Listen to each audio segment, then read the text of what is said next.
Hello my student, मैं आपका स्वागत करता हूं आपके अपने यूट्यूब चैनल एग्ज़ाम क्रैकर्स पर। तो आज हम शुरू करने जा रहे हैं मैथ के कंप्लीट रिवीजन बैच, जो कि यूट्यूब पर बिल्कुल फ्री कराया जाएगा। तो इसमें हम क्या करेंगे, इसमें मैं आपको एक वन शॉट वीडियो दिया करूंगा जो एक टॉपिक की होगी, जिसमें सारे जितने भी टाइप बन सकते होंगे उस टॉपिक से रिलेटेड एग्ज़ाम में क्वेश्चन पूछे गए होंगे, वो मैं आपको करवा दिया करूंगा। जैसे आज हम करने वाले हैं परसेंटेज की। तो परसेंटेज का पहला टाइप देख लीजिए। पहले मैं आपको बता दूं कि परसेंटेज होता क्या है। परसेंटेज का मीनिंग होता है कोई भी चीज़ प्रति 100 पर कितना है। तो जिसका आधार किसी भी संख्या का आधार 100 हो तो उसको ही परसेंटेज कहते हैं। अगर किसी के 20% आए हैं तो इसका मीनिंग क्या है कि उसने 100 में से 20 अंक प्राप्त किए हैं। आप इसे समझ सकते हैं। और चिन्ह तो आपको दिख ही रहा है, सिंबल क्या होता है, परसेंटेज। फॉर्मूला इसका, फॉर्मूला मैं आपको लिख के बता देता हूँ कि इसका फॉर्मूला क्या होता है। इसका फॉर्मूला देख लीजिए। फॉर्मूला होगा, जो हमारी वैल्यू है ना, जो हमें दी गई है वैल्यू, उसको लिख लेंगे पहले। अपॉन में क्या लिखेंगे, टोटल वैल्यू, जो हमारे पास टोटल है। इसको एग्जांपल से आप अच्छे से समझेंगे और मल्टीप्लाई कर देंगे 100 से। तो आप एग्जांपल से भी देख सकते हैं, ये जो फॉर्मूला आप स्किप कर सकते हैं। एग्जांपल देख लीजिए आप। जैसे 200 स्टूडेंट थे टोटल, टोटल स्टूडेंट कितने थे, 200 थे। और उसमें से गर्ल्स हमें कितनी दी हैं, गर्ल्स दी हैं 50। तो हमें गर्ल्स का परसेंटेज फाइंड करना है, तो हमारे लिए वैल्यू कितनी हो गई, और टोटल वैल्यू मल्टीप्लाई 100 लिख लेंगे। तो हमारे लिए वैल्यू होगी जो हमें फाइंड करना हो, वो होगी 50। और टोटल कितनी है, 200। इसको 100 से मल्टीप्लाई कर देंगे तो 2 जीरो से 2 जीरो कट गई। आंसर कितना आ गया हमारा, 25%। तो ये था हमारा बेसिक। और अगर हमें कहा हो कि बॉयज़ बॉयज़ का परसेंटेज फाइंड करो, तो बॉयज़ कितने हैं, बॉयज़ हैं 150। तो वैल्यू कितनी हो जाएगी, 150 अपॉन में हो जाएगा 200। आप इसे कर लेना। और नेक्स्ट टाइप है कि मान बढ़े, प्रतिशत वृद्धि होगी, इंक्रीज होगा, और मान घटे तो प्रतिशत कमी होगी, इन डिक्रीज होगा। इसको हम कैसे लिखेंगे, इसका फॉर्मूला देख लीजिए कि फॉर्मूला इसका कैसा बनेगा।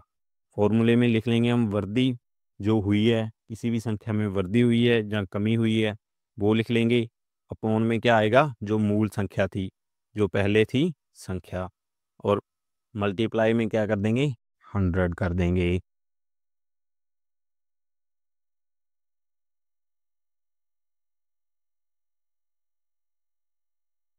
एग्जाम्पल देख लीजिए आप। एग्जाम्पल क्या है, कोई संख्या है जो 50 से क्या हो गई है, 60 हो गई है। तो कितना इंक्रीज आया, तो बड़ी कितनी संख्या, पहले तो हम ये देखेंगे। 50 से 60 हुई है तो इंक्रीज कितने का हुआ है, 10 का हुआ है। आप आपको लिख के बता देता हूँ मैं। इंक्रीज हुआ 10 का।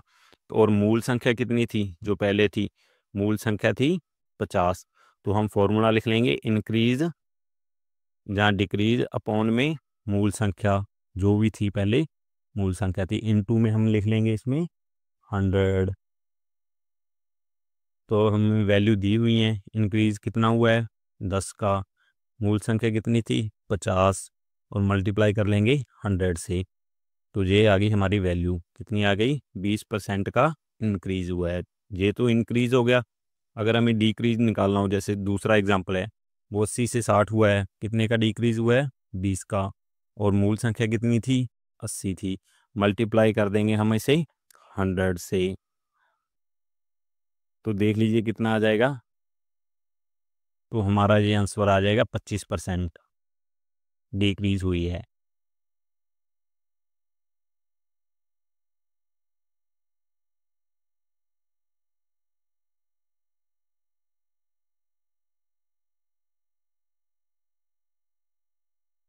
तो हमारा नेक्स्ट टाइप है फ्रैक्शन से परसेंटेज में बदलना, या परसेंटेज से फ्रैक्शन में बदलना। तो हम इसे कैसे करेंगे, जैसे फ्रैक्शन है, हमें 1/4 फ्रैक्शन दी हुई है। तो कुछ नहीं है, जब फ्रैक्शन को हमने परसेंटेज में बदलना होता है ना, तो कुछ नहीं, हमें क्या करना होगा, 100 से मल्टीप्लाई कर देना होगा। फ्रैक्शन को परसेंटेज में बदलने के लिए 100 से मल्टीप्लाई करना होगा। अगर परसेंटेज को फ्रैक्शन से में बदलना है तो उसके लिए हमें क्या करना होता है, उसके लिए हमें 100 से डिवाइड करना होता है। तो चलिए हम एग्जांपल देखते हैं। जैसे कि कोई एग्जांपल ले लेते हैं हम कि कोई फ्रैक्शन है। फ्रैक्शन कितनी है, कोई भी हो सकती है। जैसे मैंने उठा ली 1/2 है। 1/2 को मैं परसेंटेज में बदलना चाहूँ तो मुझे क्या करना होगा, मल्टीप्लाई बाई 100। तो कितना आ जाएगा, ये आ जाएगा 50%।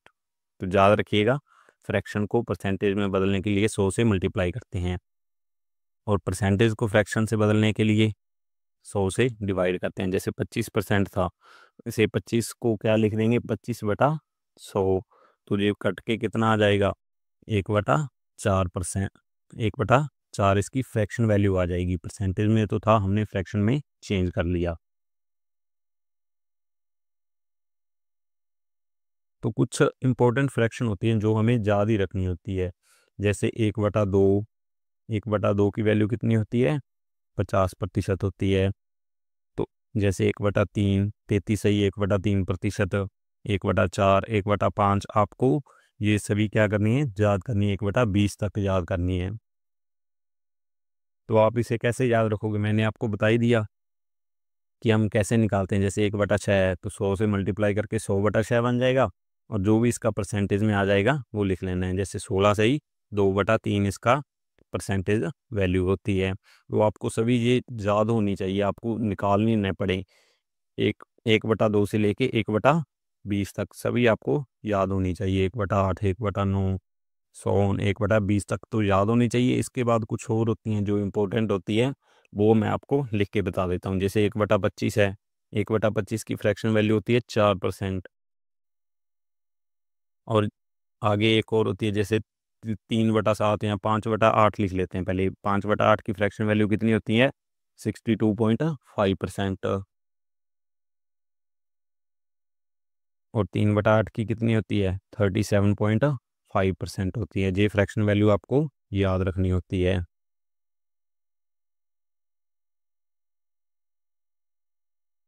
तो नेक्स्ट देख लीजिए आप, नेक्स्ट कौन सी है, 2/5। 2/5 की फ्रैक्शन वैल्यू कितनी होती है, इसकी आप कैसे निकालोगे। 1/5 को 2 से मल्टीप्लाई करना है। 1/5 को आप, 5 की आपको याद है कि 20% होती है, तो कुछ नहीं, 20% को भी 2 से मल्टीप्लाई कर देना है।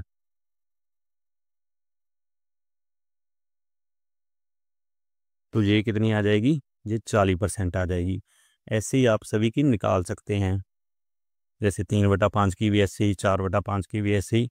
ऐसे आप सभी को फाइंड कर सकते हैं। जैसे 2/7 की भी, 3/9 की भी, सारी ऐसे ही आप फाइंड कर सकते हैं और आपको याद होनी चाहिए।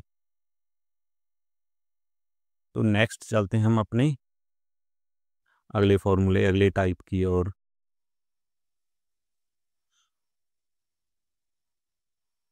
तो नेक्स्ट क्या है, नेक्स्ट होता है सक्सेसिव। सक्सेसिव का मीनिंग होता है जब किसी चीज़ में लगातार कोई चेंज हो रहा हो। तो उसका फॉर्मूला होता है, क्या होता है, x+y+xy अपॉन में 100। तो जो सक्सेसिव का फॉर्मूला है, हम इससे काफ़ी ज़्यादा चीज़ें फाइंड कर सकते हैं। और अगर वैल्यू घट रही हो तो हम उसे माइनस में ले लेंगे, और अगर वैल्यू बढ़ रही हो तो हम उसे प्लस में ले लेंगे।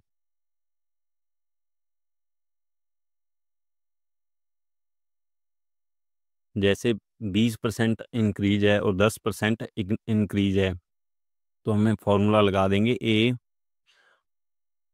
ए की वैल्यू हमें 20% दी है, बी की वैल्यू कितनी दी है हमें, 10%। वो भी दोनों प्लस की हैं क्योंकि इंक्रीज हुआ है। तो फॉर्मूला लगा देंगे a+b+ab अपॉन में 100। तो ए की वैल्यू कितनी है, 20 प्लस 10 प्लस 20 इंटू 10 अपॉन में 100। तो जो जीरो से जीरो है वो कट जाएगी, तो बचेगा कितना, 20+10 +2, हमारा आंसर 32% आ जाएगा। तो लगातार 20 इंक्रीज और 10 इंक्रीज करने पर हमें कितना आंसर मिलता है, 20% का, 32% का।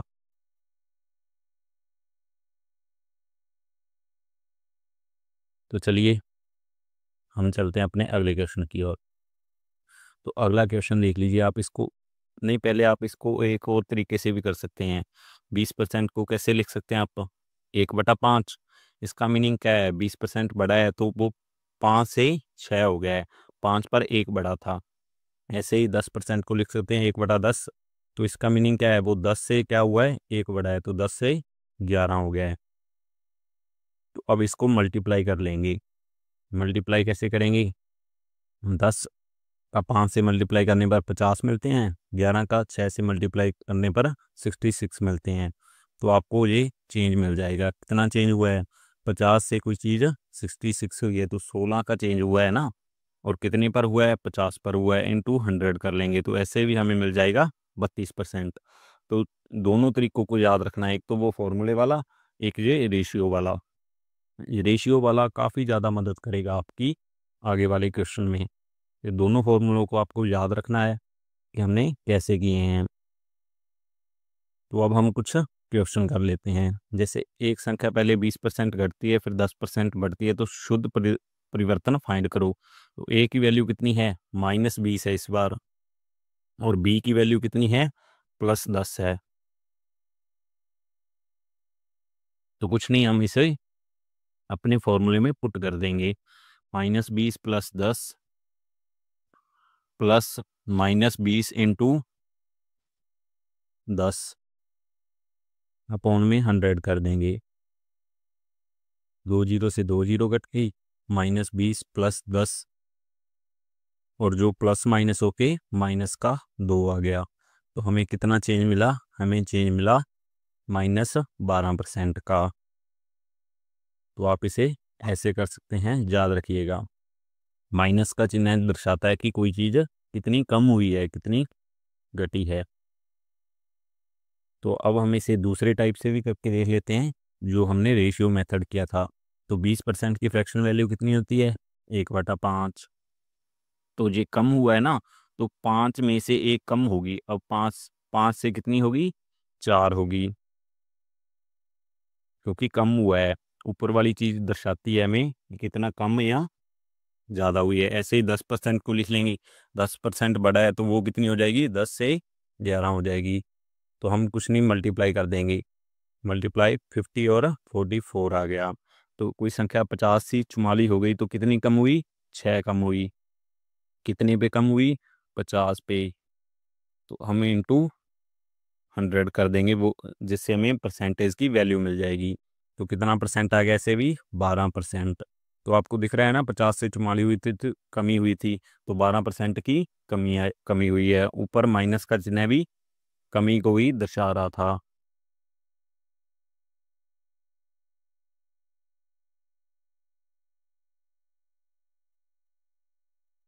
तो चलिए बढ़ते हैं नेक्स्ट स्लाइड की ओर। एक संख्या पहले 25% बढ़ती है, फिर 20% घटती है, तो शुद्ध परिवर्तन फाइंड करो। तो कुछ नहीं है, पहले हमें 25% बढ़ानी है।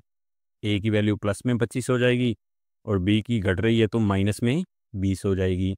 तो 25 - 20 इंटू +25, जो होगा प्लस का और माइनस का 20 अपॉन में 100 हो जाएगा।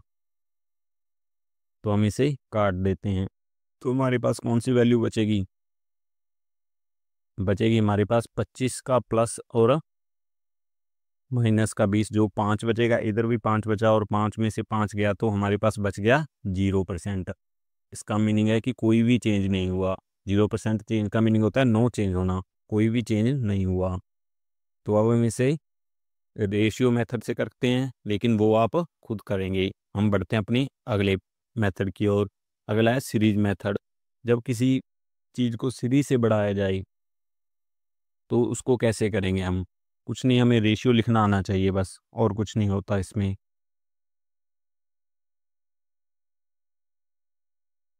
जैसे कोई चीज़ है, एक्स थी, अगर हम उसमें क्या कर रहे हैं, इंक्रीज या डिक्रीज कर रहे हैं। जैसे 100 मान लेते हैं, कोई चीज़ 100 थी, तो मैंने उसमें 10% का पहले इंक्रीज किया, फिर 20% का इंक्रीज किया।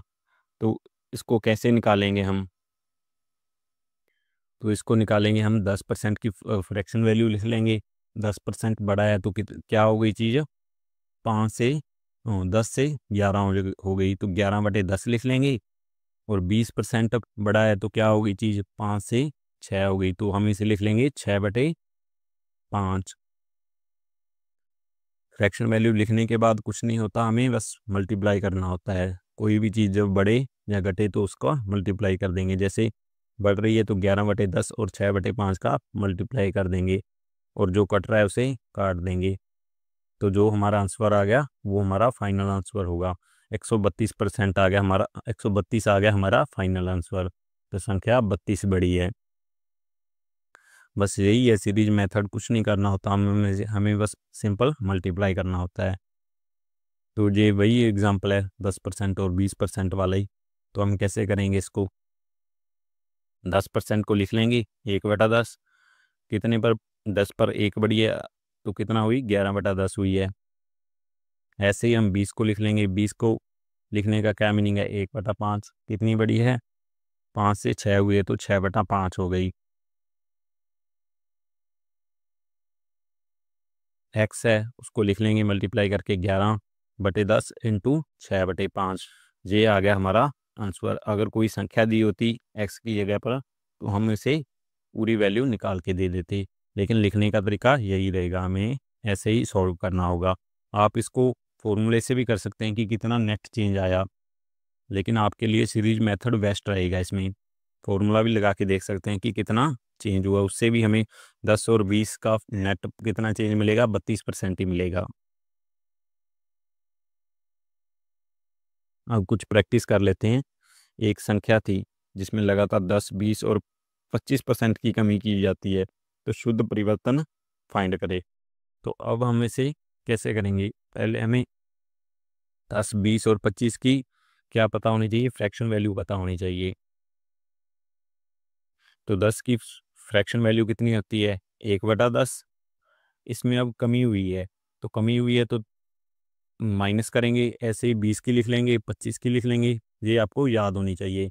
कमी हुई है तो क्या हो गई? 10 से 9 हो गई। ऐसे ही कमी हुई है तो 5 से 4 हो गई, और 4 से 3 हो गई। हम नेट चेंज का पता लगा लेंगे मल्टीप्लाई करके।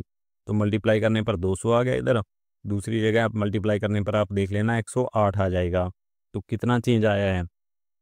200 में से 108 को निकाल दीजिए, 92 का चेंज आया हुआ है। कितने पर आया है?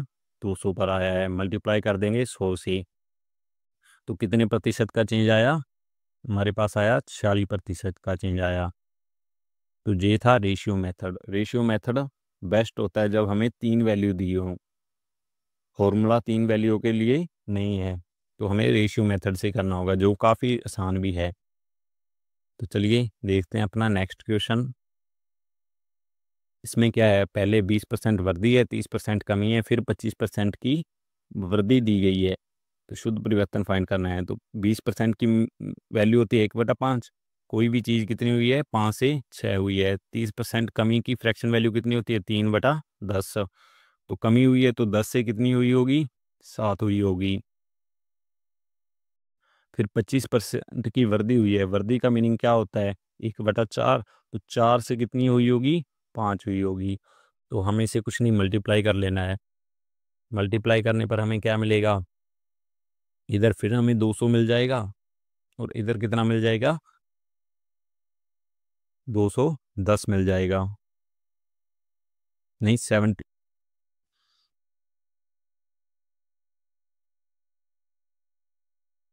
तो आप इसे देख लेना कि 25 की कमी हुई है, कितनी पर हुई है? 200 पर हुई है। लेकिन मुझे लग रहा है मल्टीप्लाई गलत हो गया, तो आप इसे प्लीज़ चेक कर लेना। मैंने 175 के हिसाब से ही करवा दिया है, तो आप मल्टीप्लाई चेक कर लेना। हो सकता है कि मल्टीप्लाई गलत हो, तो आप इसे कमेंट में बता सकते हैं कि सही उत्तर इसका कितना होगा।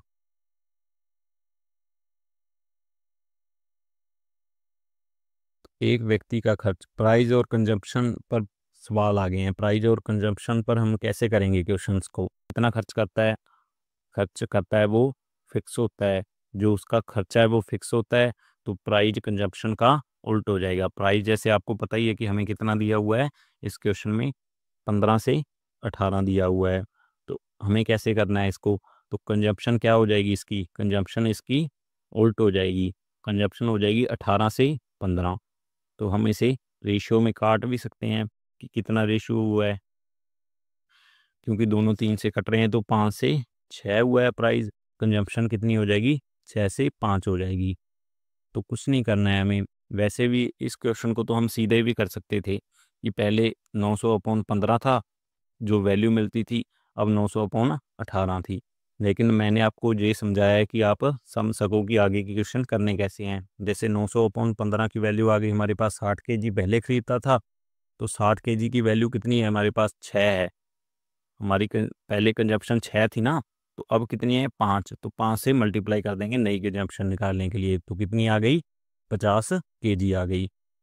तो एक बार और देख लीजिए, पहले 60 kg थी, वो 6 की वैल्यू थी, हमें 5 की निकालनी थी, तो 60/6 इंटू 5 कर देंगे, तो 50 kg हमारा आंसर हो जाएगा। हाँ, नेक्स्ट क्वेश्चन देख लीजिए। कोई कीमत 25% बढ़ती है और खपत 4 kg कम हो जाती है, तो मूल खपत याद कीजिए। तो प्राइस बढ़ा है तो खपत की क्या हुई होगी, कम हुई होगी। समान रेशियो में ही वो कम हुई होगी। जैसे 25% बढ़ी है तो 1/4 बढ़ी है, तो 4 से कितनी हो गई होगी 5। प्राइस 4 से 5 हुआ है, तो कंजप्शन क्या हो जाएगा, खपत क्या हो जाएगी, खपत हो जाएगी कम, 5 से 4 हो जाएगी। तो खपत में कितनी कमी आई, खपत में आई 1 की कमी। जो 1 हमें दिया है 4 kg के बराबर, क्वेश्चन में 4 kg इसकी वैल्यू दी है। तो मूल खपत पूछा है, तो पहले खपत कितनी थी 5 थी, 1 की वैल्यू 4 है, तो 5 की वैल्यू कितनी हो जाएगी 4 × 5, जो कि हमारा 20 kg होगा आंसर। ये था परफेक्ट एग्जाम्पल। ऐसे ही क्वेश्चन पेपर में आते हैं, तो इसे आप याद रखिएगा कि रेशियो से कैसे करना है। प्राइस और कंजप्शन को एक दूसरे के विपरीत करना होता है, बस कुछ नहीं होता ऐसे ऐसे सवालों में। और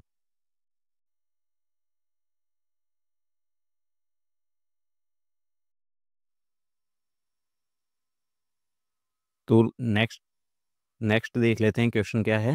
एक वस्तु की कीमत 20% घटती है और खर्च समान रहता है, तो खपत में प्रतिशत वृद्धि ज्ञात कीजिए। खर्च समान रहेगा तो वो क्या होगा, प्राइस होता है कंजप्शन का उल्टा ही होता है। प्राइस घटी है, प्राइस कमी हुई है, तो क्या हो जाएगा 20% की कमी हुई है, तो 5 से 4 होगी। तो कंजम्पशन क्या हो जाएगा, कंजम्पशन इसका विपरीत हो जाएगा, खपत इसकी विपरीत हो जाएगी। खपत कितनी हो जाएगी 4 से 5। तो पहले कोई संख्या 4 थी और 5 हो गई, कितना बढ़ी, 1 बढ़ी, कितने पर बढ़ी 4 पर बढ़ी, और इंटू 100 कर देंगे तो हमारा आंसर आ जाएगा 25%। तो कितना बढ़ी है 25% बढ़ी है।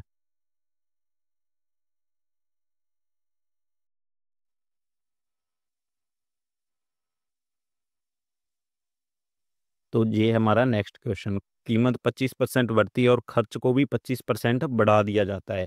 इस बार खर्च को भी बढ़ाया गया है, तो अब हम ऐसे कैसे करेंगे। अगर हमें कोई चीज़ दी है जो क्या है मल्टीपल के रूप में है, जैसे हमें पता ही है कि जो हमारा खर्च होता है, टोटल एक्सपेंडिचर होता है, वो किसके मल्टीपल में होता है, वो जो हम प्राइस होता है, प्राइस का मल्टीप्लाई करते हैं हम खपत से, क्वांटिटी से, खपत से, कि चीज़ हम कितनी लेके आए। जैसे हमारे पास 100 रुपये थे, एक चावल है जो 20 रुपये kg मिल रहे हैं, तो कितने मिले हमें 5 kg मिले, तो 20 से 5 का मल्टीप्लाई करेंगे तो हमें 100 मिलेगा। वैसे ही होता है। तो हम इसे कैसे लिखेंगे, नीचे लिख लेंगे टोटल। टोटल कितना बड़ा है, जो खर्च बढ़ा है 25% बढ़ा है, तो इसकी वैल्यू होगी 4 से 5। ऊपर लिख लेंगे प्राइस और कंजम्पशन, इनका मल्टीप्लाई होगा 4/5।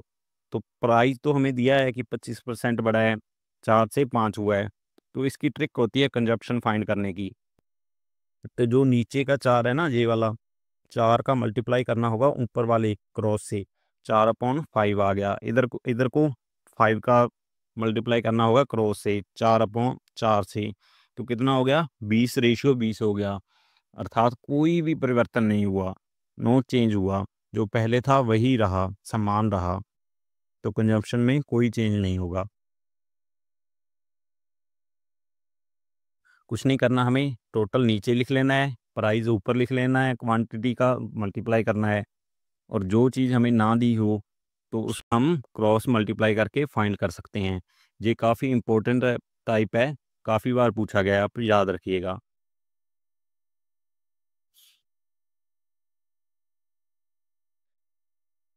नेक्स्ट आ गया इनकम और एक्सपेंडिचर वाले क्वेश्चन। इसमें क्या होता है, जो आदमी की आय होती है उसका दो पार्ट होते हैं, एक तो वो खर्च कर लेता है और एक वो सेविंग कर लेता है।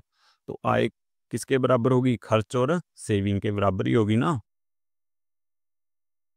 जैसे कोई भी इनकम है आदमी की और वो क्या करेगा? वो खर्च करेगा या तो सेव करेगा। तो फॉर्मूला बनता है इनकम बराबर एक्सपेंडिचर प्लस सेविंग।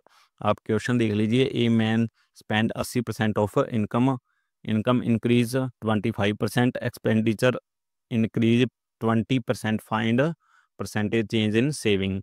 तो हमें 100 मान लेना है कि 100 उसकी आय थी। तो 100 में से 80% खर्च कर दिया, बचा कितना? 20% उसके पास बच जाता है। ये बचत है, इधर वाला खर्चा है, और हमारी टोटल इनकम 100 थी। हमें क्वेश्चन में दिया है वही लिख लेना है। अब उन्होंने बोला है कि आय 25% से बढ़ती है, तो 100 पर 25 बढ़ी, कितनी हो गई? 125% हो गई। तो बराबर में देख लेते हैं व्यय कितना बढ़ता है? 20% बढ़ता है। 80 की 20 निकाल लेना, आप वैसे भी निकाल सकते हैं कि 10% 8 होता है और 20% इसका दुगना 16 हो जाएगा। तो 16 बड़ी तो कितनी हो गई? 96 हो गई। तो अब बचत कितनी होगी? 125 थी उनकी इनकम और 96 खर्च था, तो 29 बचा बचत होगी। तो बचत बड़ी कितनी है? 20 से 29 हो गई, 9 बड़ी है। कितने पर बड़ी है? 20 पर बड़ी है। तो 100 से मल्टीप्लाई करके इसको आंसर फाइंड कर लेंगे, जो कितना आ गया? 45% हमारा फाइनल आंसर होगा।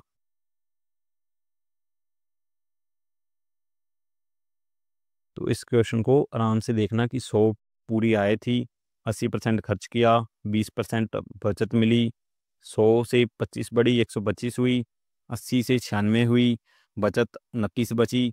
तो बचत बढ़ी कितनी? 20 से 29 हुई, 9 बढ़ी, 9/20। जो मूल थी ना वो लिखना होता है। पहले बचत थी 20, बढ़ी कितनी? 9। तो हम ऐसे आंसर फाइंड कर सकते हैं।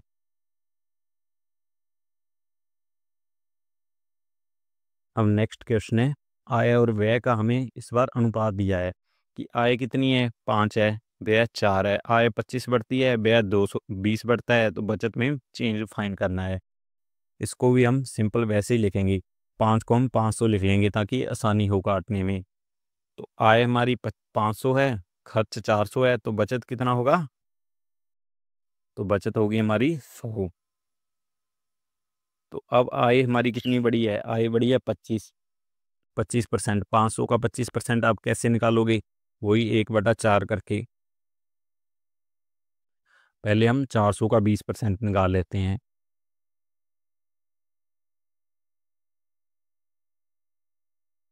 सॉरी, मैं 500 का निकालने लग गया था। हमें पहले 500 का 25% निकालना है। 500 का 25% कितना हो जाएगा? हम इसे 5/4 से कर सकते हैं। 500 को 5/4 से कर लेंगे तो 125% उसका निकल जाएगा, जो हमारा कितना होता है?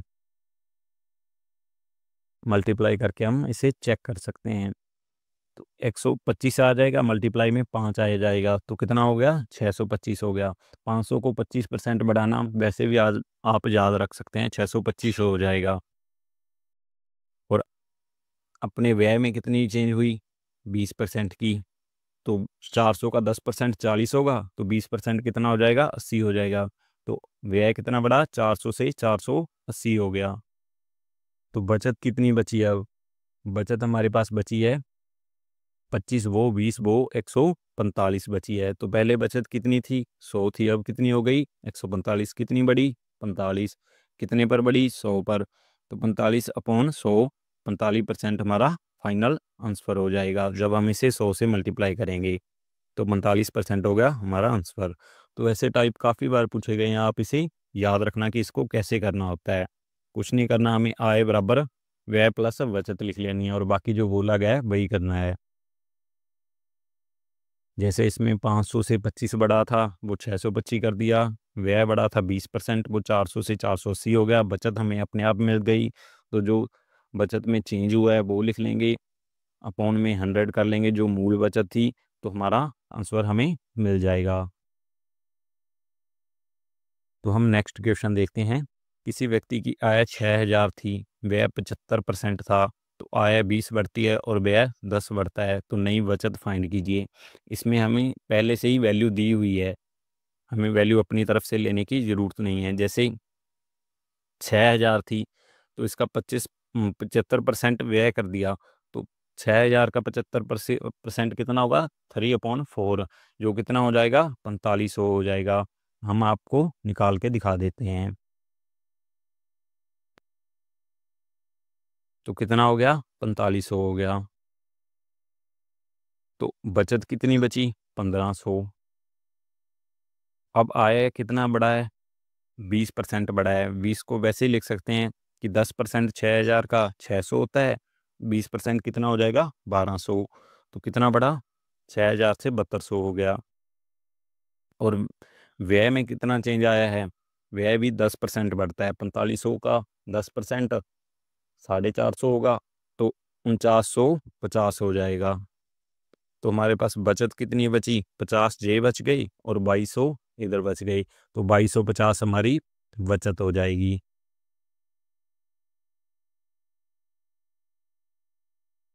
अब देख लीजिए, पहले बचत थी 1500, अब हो गई 2250, तो कितनी बचत बढ़ी? 750। कितने पर? 1500 पर बढ़ी। सॉरी, मैंने गलत लिख दिया है, आपको इसे सही करना होगा। मूल पर देखते हैं ना, तो मूल पर देखने के लिए हमें 2200 नहीं 1500 लिखना होगा। याद रखिएगा, मूल पर देखना है, ना कि बाद वाली पर। तो 1500 750 वैसे ही आपको दिख रहा है कि ये इसका दुगना है, तो 50% है। लेकिन आप इसे करके भी देख सकते हैं, जैसे कि मैंने किया है। तो 50% इंक्रीज आंसर आ जाएगा। तो याद रखिएगा, काफ़ी इंपॉर्टेंट है ये टाइप। एक बार आप इसे रिवाइज कर लो कि हमने कैसे किया है।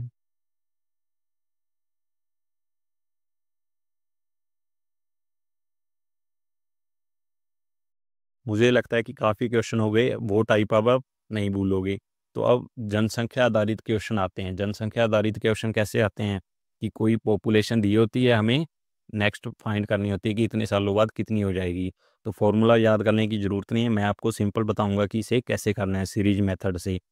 तो किसी नगर की जनसंख्या 12,000 थी, हर साल 10% बढ़ती है, तो 2 सालों में कितना बढ़ेगी? तो कुछ नहीं है, 10% की फ्रैक्शन वैल्यू कितनी होती है? हम इसे सीरीज मेथड से करेंगे, जो इसके लिए बेस्ट होता है। हमें हमेशा सीरीज मेथड ही लगाना है ऐसे क्वेश्चन में। तो 12,000 थी कोई चीज़, 10% बढ़ती है, तो 10% की फ्रैक्शन वैल्यू कितनी होती है? 10 से 11 हो जाती है, अर्थात 11/10 हो जाती है। ये आपको याद होनी चाहिए सभी टर्म्स। 10 से 11 हुई, तो 11/10 हो जाएगी ना। तो कुछ नहीं है, 2 साल बाद बोला है, तो 2 बार मल्टीप्लाई कर देंगे। हमें दिया है कि 2 साल बाद, तो 2 साल बाद कितना हो जाएगा? मल्टीप्लाई हो जाएगा। तो 2 जीरो से 2 जीरो कट गई, तो 120 इंटू 11 की स्क्वायर कितनी होती है? 121। 11 इंटू 11, 120 इंटू आ गया हमारा आंसर 121। तो आप इसे जो भी आंसर आए कमेंट बॉक्स में बता सकते हैं।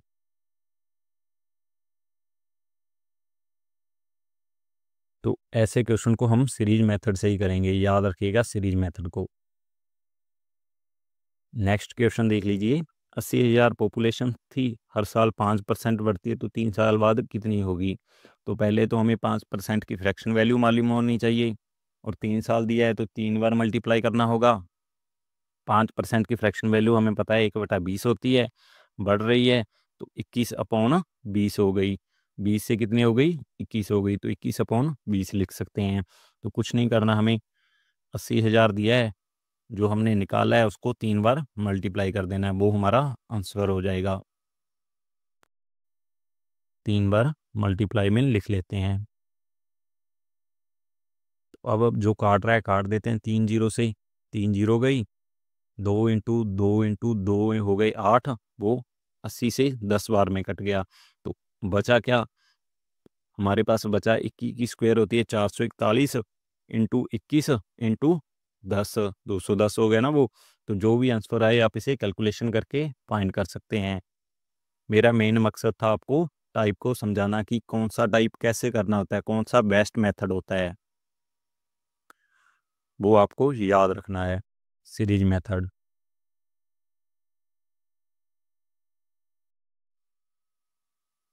नेक्स्ट क्वेश्चन है, 50,000 जनसंख्या थी, पहले 10% बढ़ती है फिर 10% घटती है, तो अंतिम जनसंख्या बताइए। अब क्या हुआ है, 10% कमी भी हुई है एक बार। 10% की फ्रैक्शन वैल्यू कितनी होती है, 1/10। तो बढ़ रही है तो 10 से 11 हो गई, और कमी हो रही है तो 10 से 9 हो जाएगी। तो 11/10 और 9/10 का मल्टीप्लाई करना है 50,000 में, यही है सीरीज मेथड। तो चलिए करते हैं। 50,000, 50,000 का मल्टीप्लाई कर दिया 11/10 से, जो बड़ा था, बाद में कमी हुई थी तो 9/10 कर दिया, और अब हम इसे 0 से 0 काट दी, तो ये हमारा आंसर मिल गया हमें। 500 को 11 से और 9 से मल्टीप्लाई कर देना है 99 से, तो आप इसका आंसर आराम से निकाल सकते हैं। जो भी आंसर हो कमेंट बॉक्स में ज़रूर बताना। आपको टाइप में ध्यान रखना है बस, कि कौन सा टाइप कैसे करना है।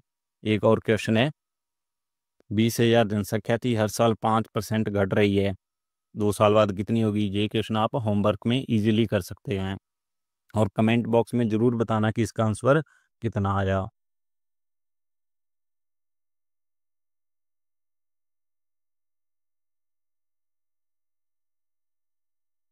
तो नेक्स्ट टाइप है हमारा वोट और इलेक्शन।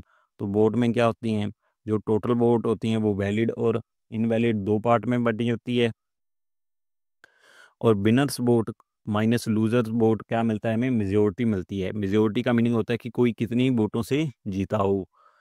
जैसे 100 वोट थी, एक को 40 मिली, एक को 60 मिली, तो मेजोरिटी कितनी होगी, 20 की, वो 20 वोटों से जीता है। तो मेजोरिटी का मीनिंग ही होता है कि कोई कितनी वोटों से जीता है, कि किसी को कितनी अधिक वोट मिली हैं, मेजोरिटी। तो इस पर काफ़ी क्वेश्चन आते हैं, हम करते हैं इनके बेसिक क्वेश्चन। कुछ वोटें थी, उनमें से 12% अमान्य हो गई, विजेता को 60% वैध वोट मिले, बहुमत 18 का है, 1800 का है, तो कुल वोट फाइंड कीजिए। तो अभी मैंने आपको बताया कि वोट को, टोटल वोट को एक बार हम 100 मान लेते हैं, ऐसे क्वेश्चन को करने के लिए 100 मान लिया, तो अमान्य कितनी हो गई, 12%। तो वैध वोटें हमारे पास कितनी बची, वैध वोटें बची, जो 100 में से 12 निकाल दीजिए, वैलिड वोट बची 88%। 88% में से जीतने वाले को कितनी मिली, 60% वोट तो जीतने वाले को मिल गई, तो हारने वाले को कितनी बचेगी, 40%। 60% मिली विजेता को, 40% मिली हारने वाले को।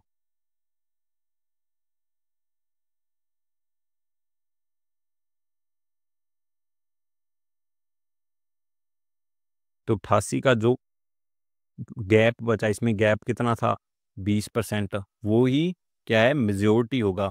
आपको बताया था ना, जो अंतर होता है वही क्या होता है, मेजोरिटी होता है, कि कितनी वोटों से वो जीता है।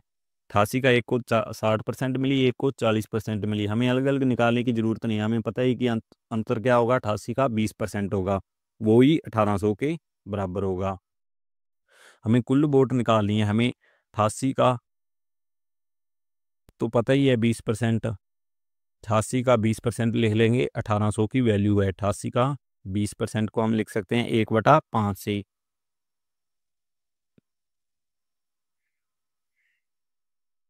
और मल्टीप्लाई कर देंगे 100 से। 100 हमारे पास क्या थी, टोटल वोट थी, तो ये हमारा आंसर आ जाएगा। जो 5 नीचे था वो चला गया ऊपर, तो कट कटा के जो हमारे पास फाइनल आंसर बचेगा वही होगा।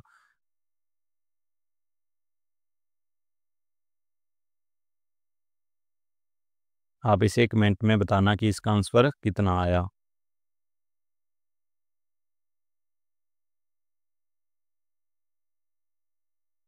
तो 10% वोट अमान्य थी, ए को 5400 मिली, बी को 3600 मिली, तो कुल वोट में बताइए।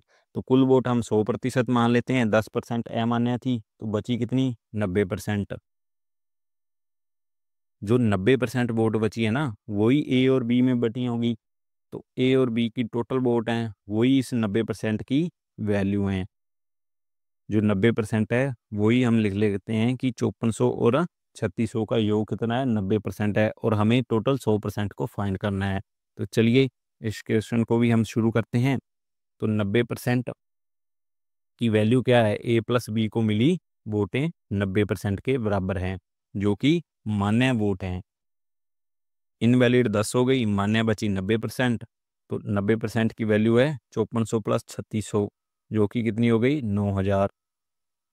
तो 100% की वैल्यू फाइंड करने के लिए 9000 अपॉन 90 इंटू 100 कितना हो जाएगा वो, हम इसको फाइंड कर लेते हैं।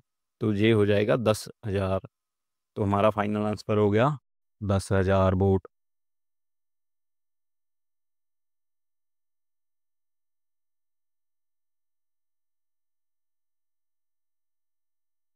तो नेक्स्ट क्वेश्चन देख लीजिए। 15% वोट अमान्य थी। वैध मतों को 8 और 9 के अनुपात में मिले।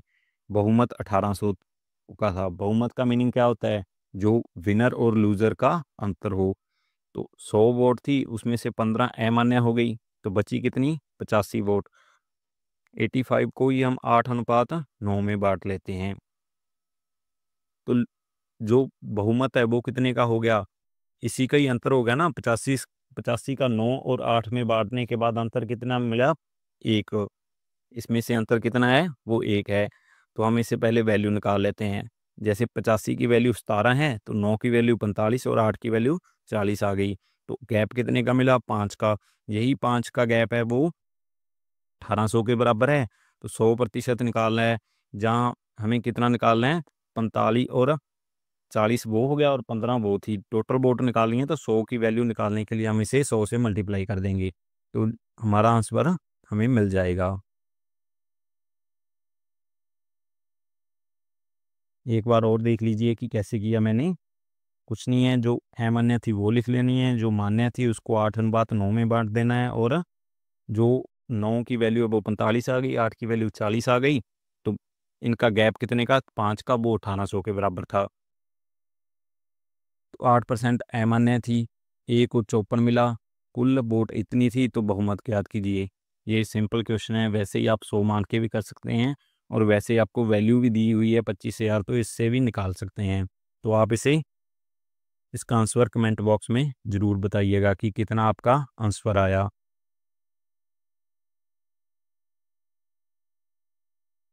तो पासिंग और फेलियर, इसके भी काफ़ी क्वेश्चन आते हैं कि कोई कितने से पास हुआ और कितने परसेंट चाहिए था। तो हम इसे सीधा क्वेश्चन की मदद से ही समझेंगे। एक छात्र को 240 अंक मिले, 20 अंकों से पास हो गया, कि उसके 20% एक्स्ट्रा आ गए।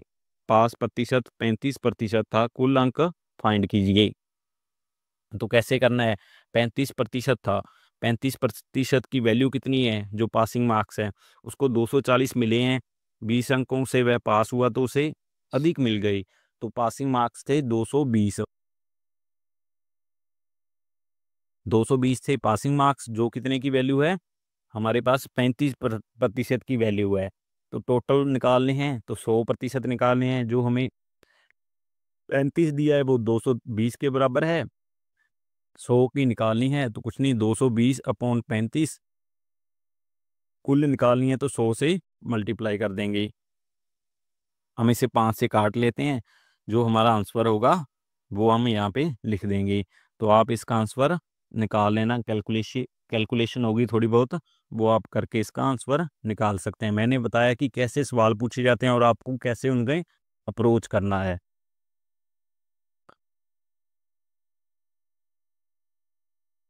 तो इसका एक और क्वेश्चन है। किसी परीक्षा में पास प्रतिशत 35 है, एक छात्र को 32% अंक मिले, वह 15 अंकों से फेल हो गया, तो कुल अंक फाइंड कीजिए। तो 100 थे, 100% हमें टोटल मानना है। 35% वाला पास होता, लेकिन उसे मिले कितने, उसे मिले हैं यहाँ पे 32% ही।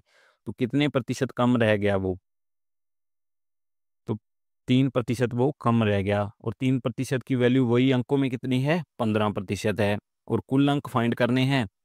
कुल अंक हमने कितने माने थे, 100%। 3% की वैल्यू 15 है, तो 100% की वैल्यू निकालेंगे 15/3 इंटू 100 करके। तो वो हमारा कितना आ जाएगा आंसर, 500 आ जाएगा। 500 अंकों का कुल पेपर था। तो ये क्वेश्चन आपको याद रखने हैं कि कैसे किए जाते हैं। काफ़ी इंपॉर्टेंट क्वेश्चन होते हैं इस टाइप के क्वेश्चन।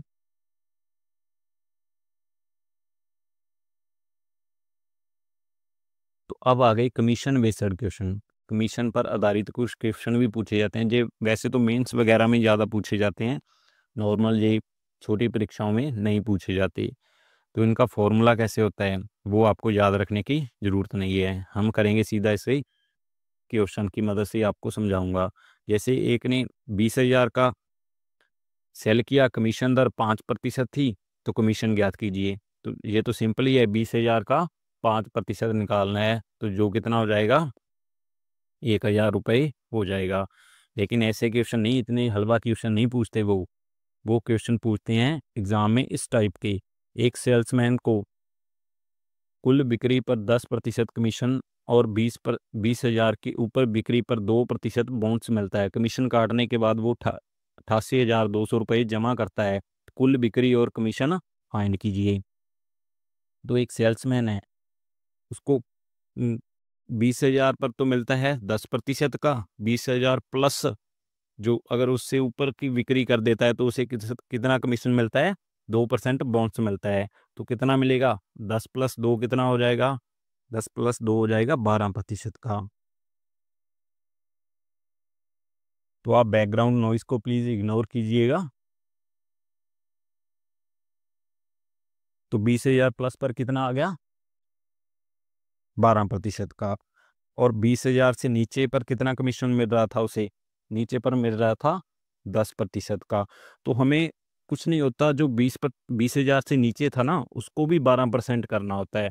अगर उसे 20,000 से नीचे भी 12% मिलता तो 2% और अधिक मिलना चाहिए था।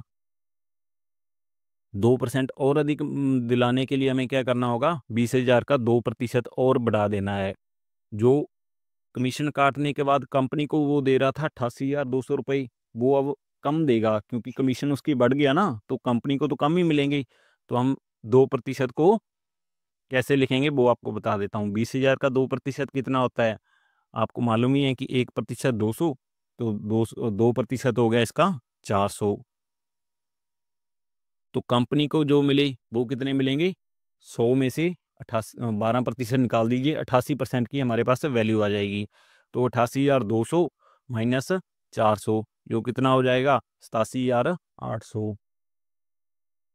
जे कितने की वैल्यू आ गई, क्योंकि अब हमने समान कर दिया ना 12% 12%, तो जे आ गई 88% की वैल्यू। तो कुल बिक्री और कमीशन फाइंड करना था। कुल बिक्री कैसे निकालोगे, कुल बिक्री का मीनिंग होगा 100 से 88% की वैल्यू हमें दी है जो कितनी है 87,800 है, तो 100 की निकालनी है, तो सिंपल हमें 100 से मल्टीप्लाई कर देना होगा। और जो आंसर होगा वो आप इसे कमेंट बॉक्स में बता सकते हैं कि ये कितने से जाएगा, कैसे जाएगा, आप कमेंट में कर देना। तो नेक्स्ट क्वेश्चन है, वो भी ऐसा ही है। एक सेल्समैन को कुल बिक्री पर 8% कमीशन मिलता है, 25,000 से अधिक पर 4% बोनस मिलता है। कमीशन काटने के बाद 1,15,200 जमा करता है, तो कुल बिक्री और कमीशन कितना होगा। तो 25,000 से प्लस पर उसे कितना मिलता है, 8% प्लस 4% 12%। तो 25,000 से कम पर कितना मिलता है, सिंपल 8% ही मिलता है। हम लिख लेंगे 25,000 का 8%। तो हमें कुछ नहीं, बराबर करने होंगे दोनों, कि दोनों कैसे बराबर होंगे। तो 8% करने के लिए इसे भी 12% बनाना होगा, 4% जोड़ना होगा। 25,000 का 4% कितना होता है, एक 4% की फ्रैक्शन वैल्यू 1/25 होती है। तो 25,000 के 4% हो जाएगा 25,000 इंटू 1/25, जो आ जाएगा 1,000। तो हमें कुछ नहीं करना, वो 1,000 1,15,200 में से कम कर देना है। तो कितना बचा, 1,14,200 बचा, जो कि 12% निकालने के बाद 88% की वैल्यू बच गई, और मल्टीप्लाई कर देना है 100 से। तो यही हमारा आंसर होगा। आप इसको कमेंट बॉक्स में बता सकते हैं कि आंसर कितना आएगा। कैलकुलेशन आपको करनी है, मैं आपको बस तरीका बता रहा हूँ कि आपको करना कैसे है, क्वेश्चन अप्रोच कैसे होनी चाहिए आपकी क्वेश्चन करने की। तो ये वैसे तो मेंस में ही पूछते हैं, लेकिन कई बार प्री में भी पूछ लिया जाता है, तो याद रखिएगा। ये सभी टाइप जो परसेंटेज के कंप्लीट होते हैं। हम मिलेंगे अपनी अगली वीडियो में, तब तक के लिए धन्यवाद। और अगर आपको ये वीडियो पसंद आई हो और हमारी मेहनत अच्छी लगी हो, आपका रिवीजन अच्छे से हुआ हो, सभी टाइप मैंने कवर करने की कोशिश की है, अगर कोई रह जाता है तो मैं उसे शॉर्ट वीडियो में कवर कर लूँगा। तो वीडियो देखने के लिए थैंक यू। मिलते हैं अपनी नेक्स्ट वीडियो में।